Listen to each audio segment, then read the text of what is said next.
วัสดีครับวันนี้เราจะมาแนะนำในส่วนของเครื่องยนต์ Dynamic Force นะครับ 2.5 ลิตรในรถ New Toyota Camry นะครับจะมาดูว่าจุดเด่นของเครื่องยนต์ Dynamic Force รุ่นนี้มีอะไรดีบ้างนะครับเริ่มต้นนะครับไฮไลท์ของเครื่องยนต์ตัวนี้ก่อนเลยนะครับเรามีการปรับปรุงนะครับระบบควบคุมจังหวะการเปิดปิดวาล์ว ID นะครับจากเดิมเป็นไฮดรอลิกมาเป็นมอเตอร์ไฟฟ้าเราเรียกว่า VVTi-E นะครับในฝั่ง ID ส่วนในฝั่ง I เสียก็ยังคงใช้ไฮดรอลิกเหมือนเดิมนะครับข้อดีคือมันจะช่วยในเรื่องของความแม่นยำฉับไวนะครับของการทำงานให้ดีขึ้นคือพูดง่ายๆว่าเป็นการต่อยอดเทคโนโลยีระบบวาล์วเปิดปิดเนี่ยให้ดูทันสมัยขึ้นนะครับแล้วก็เครื่องยนต์ตัวนี้ก็ได้มีการปรับเปลี่ยนมุมองศาของวาล์ว ID ไอเสียครับให้อากาศเข้าและออกได้เร็วขึ้น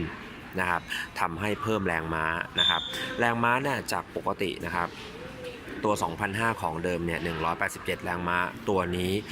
มากันเต็มที่เลยนะครับ209 แรงม้านะครับ209 แรงม้าของเราเนี่ยไม่ใช่มาจากเครื่อง Dynamic Force เพียงอย่างเดียว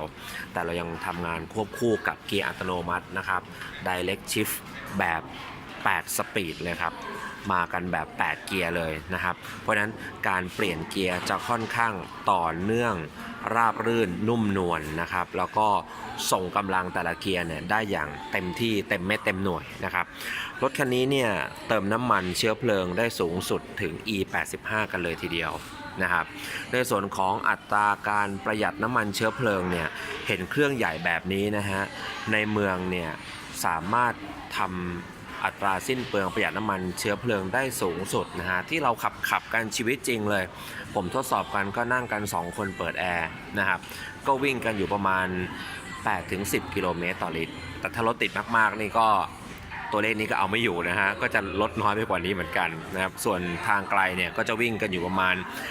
13-15 กิโลเมตรต่อลิตรนั่ง2คนเปิดแอร์นะฮะความเร็วก็วิ่งอยู่ประมาณ100-110